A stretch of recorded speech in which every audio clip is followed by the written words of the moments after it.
Hello and welcome to another podcast from Dell Technology. Today we're very fortunate to be joined by Ana Ribeiro, the AI Imaging Transformation Lead at the Marsden. Hello, Ana. Hello, nice to be here, Stephen. Thank you for the invitation. Absolutely a delight. You hold a fascinating role inside the NHS, one of the very few people who are actually doing something, I think, constructively with AI imaging. Could you tell us a little bit more about yourself and what you're doing inside the NHS, please? Yes, sure. I think there's a growing now number of transformation leads across the NHS, but yes, my role is particular. I think interesting in terms of AI and imaging. So my background is actually in imaging. So I was a nuclear medicine technologist for a number of years. I worked clinically for over 10 years, and then I moved into a more research role and then into leadership and management in research. So I have done a master's in clinical research at City University for a while, and then that allowed me then to progress into management and leadership. At that time, then the AI Imaging Hub at the Royal Marsden was created, and this was the perfect opportunity to put my clinical skills and the research skills into the setting. So the Royal Marsden is a leading hospital in cancer in the south of England, and particularly in imaging, we're very lucky to have state-of-the-art machines, and we're very dedicated to imaging and research, and I think this is the place that nurtures a lot of people like myself and my colleagues who work in imaging, and therefore it has created the right environment for us to have an AI imaging hub in cancer. So that is the niche area where we come into the NHS. We see a lot of patients through the doors. We conduct a lot of research that sometimes is not visible to the public, but in the background, there's us collecting the data and doing a lot of interesting projects in imaging. And the Imaging Hub came about through the National Institute of Health Research financing, and also, I think, with Biomed. Yes, so we had a wealth of, we had some projects in imaging and AI, but at the time, back in 2021, we didn't have all the infrastructure and all the staff that was needed to further develop our portfolio of projects and research. So we had funding from the NIHR BRC, Biomedical Research Centre, together with some funding from the Royal Marsden Cancer Charity, and together we had funding for a number of years. So that obviously funded my position alongside other positions. So currently in the AI Hub, we have three main infrastructures: a clinical infrastructure, where we have an AI consultant and a number of clinical fellows. We also have a clinical trials infrastructure, and it supports a trial manager, a trial coordinator, a project manager, and future data coordinator. And we also have the data infrastructure, where we have the radiomics leads, the data scientists, we have a machine learning for imaging lead as well. So it's mainly composed of three main infrastructures, and all the team works together to make the research happen. So we all play a crucial role in the life cycle of research in imaging. I know from my visits to the Royal Marsden that you actually have one of the best EHR, electronic healthcare records in the country. And can you tell us something about how that helps with the research? Yes, so we are very fortunate that we have digital health records for a number of years. So actually our data sets go back quite a number of years, and it's not structured in the way that we would like it to be structured in terms of research. And so data curation is often one of the hurdles we have to pass by to get access to good quality data, but we are very fortunate to have. And there's a vast amount of data that we now have and are able to access and going back. So a lot of the imaging and a lot of AI development is done on retrospective data, and therefore it allows us to collect, obviously in our case, the imaging data, but also to correlate with clinical data that we have from different disease groups within the Marsden from the patients we see. And you do a lot of work with the Institute of Cancer Research, I understand. Yes, so they are our academic partners. So we have all our data scientists are basically both at the Royal Marsden and the ICR. So we work in very close collaboration. So the team actually in imaging, in the same building, we have people from the ICR, from the Marsden, and is very mixed. And the same happens across other units within the hospital. So other units within drug discovery also have the same level and the same staff mix group together. So we actually see each other as one big team. But yes, we work very closely, but for us we are one big team. Absolutely. So, Anna, I was wondering if you could explain eye-to-eye funding and how that works inside the Marsden. So one of the largest funders in the UK is the National Institute for Health Research, and a lot of the funding we have in the AI Hub comes from the NHS, the NIHR, and so far they have funded two of the largest projects we had in AI. So we're very fortunate to have access to the funding, and it not only allows to fund the staff, but it also allows us to further develop our relationships with other companies and collaborators to develop, because the NHS in itself at the moment doesn't have the capacity or the expertise to lead on everything. So it does allow us to bring the mix of the wealth and the knowledge for both parts. So it has been crucial for some of the highlights and our major projects, yes. So I think some of the major projects would include the prostate cancer work that you're doing with AI. And I know that you've got some interesting partners involved in that, and please feel free to mention them.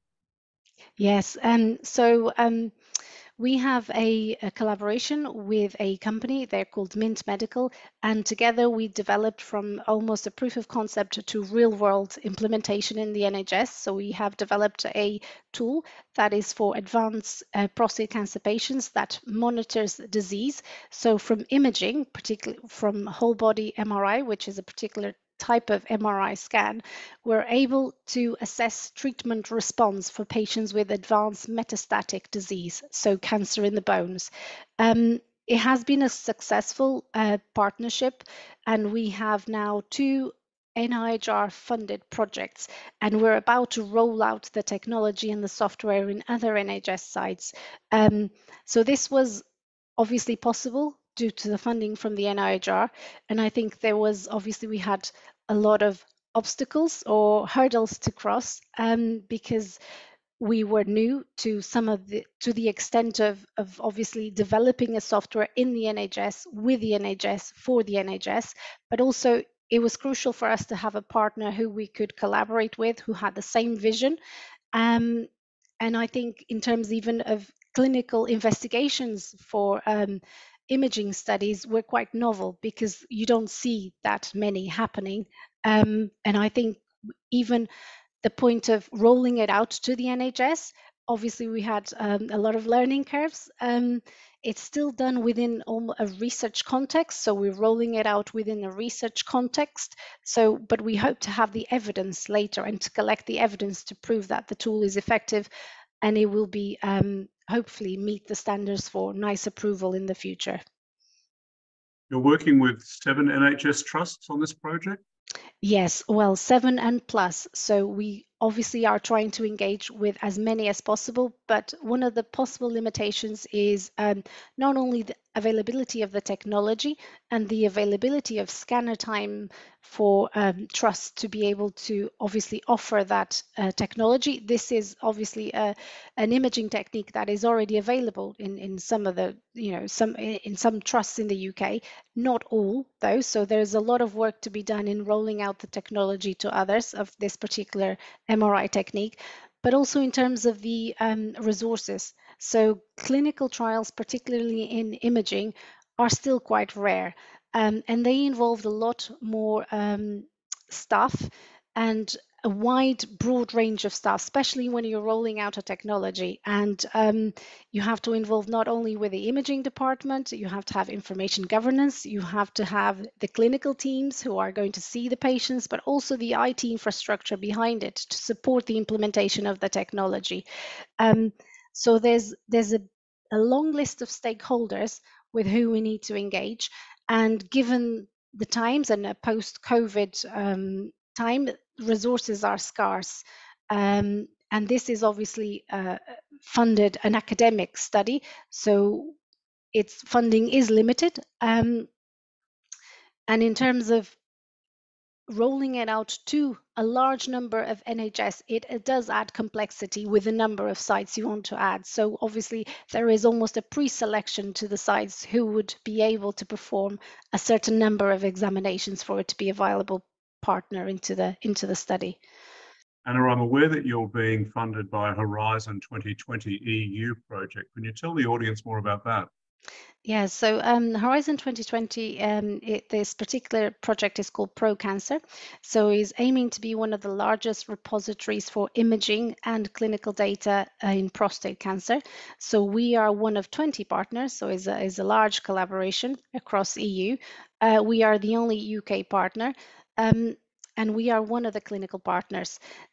So mainly our role in this project is to curate and share clinical data and imaging data. And the aim of this project is to create a large repository where AI models can be developed. That also can be done by our technical partners. So there's a mix of partners within the group, both clinical, technical, and legal partners as well. We are now on the third year of the project, drawing almost to a conclusion, and we are now exploring ways of maintaining the sustainability of the program and the project, because so the aim of the project is essentially to be the largest repository of imaging in cancer, in prostate cancer. And not only our technical partners will develop the AI models, but we will also be able to hopefully share some of the data for others to access the repository. So we have contributed so far with about 600 cases. And so other hospitals obviously have various degrees of different types of imaging modalities and different types of clinical data. I understand you're doing work on myeloma. Yes, so again, we have a sub-study, is an imaging sub-study that is led by us in the Marsden, and the main study is funded by pharma, is actually managed by Leeds University. And this project was, our lead role in the project was actually to roll out a standardized whole body MRI protocol in myeloma across 12 sites in the UK, which was successful. Not only we delivered the protocol, but also we delivered the training for the radiographers and the radiologists in reading the examinations. And we have collected and curated the cases. So we are towards the end of our role in involvement in that. Obviously, the study is still ongoing and monitoring patients. And we will be evaluating the images, but I think it has been a success in terms of we've been able to demonstrate that we can standardize protocols across different vendors, across the three major players in scanners, in MRI, and we've been able to have good quality imaging of rolling out our standardized protocol and actually delivering training. So whole body MRI in multiple myeloma is actually recommended by NICE, but is not yet adopted at the majority of the UK. So patients are still receiving X-rays for diagnostic purposes, which is something we have a team, and Professor Messio at the Marsden is a strong advocate and works closely with Myeloma UK to promote the rollout of the technology. And I think our role in training and developing radiologists and radiographers has been excellent. So Anna, I know the Marsden also does a lot of promoting of education and fostering of radiology talent. Can you tell me something about that? Yes, so both our radiographers and our radiologists are actually delivering a lot of training, both nationally and internationally. I think our radiologist program in training in whole body MRI has now exceeded a number, about 350 radiologists in terms of delivering training. and also our radiographers. So we have, as I mentioned earlier, we have a clinical infrastructure, which also has research radiographers, which is a relatively new role in the NHS. So these are radiographers who work both clinically and also in research. So they have protected time for research. And part of their role is actually also to deliver some education to other radiographers who may or may not have the protected time, but who also would like to expand on the research skills. So they have taken part in some study days at universities. They're actually rolling out an AI for radiographers study day soon. And again, this is for entry level in terms of radiographers, but that's an excellent opportunity.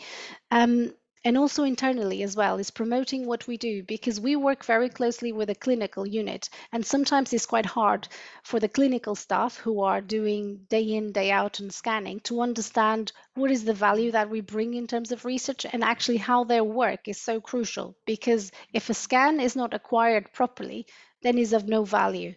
And to us, this is the first step, is the patient contact, is making sure that the protocol is acquired correctly, that all the information that we need to collect extra is also collected. They also consent patients when we need them to, for depending on the type of study and clinical investigation we run.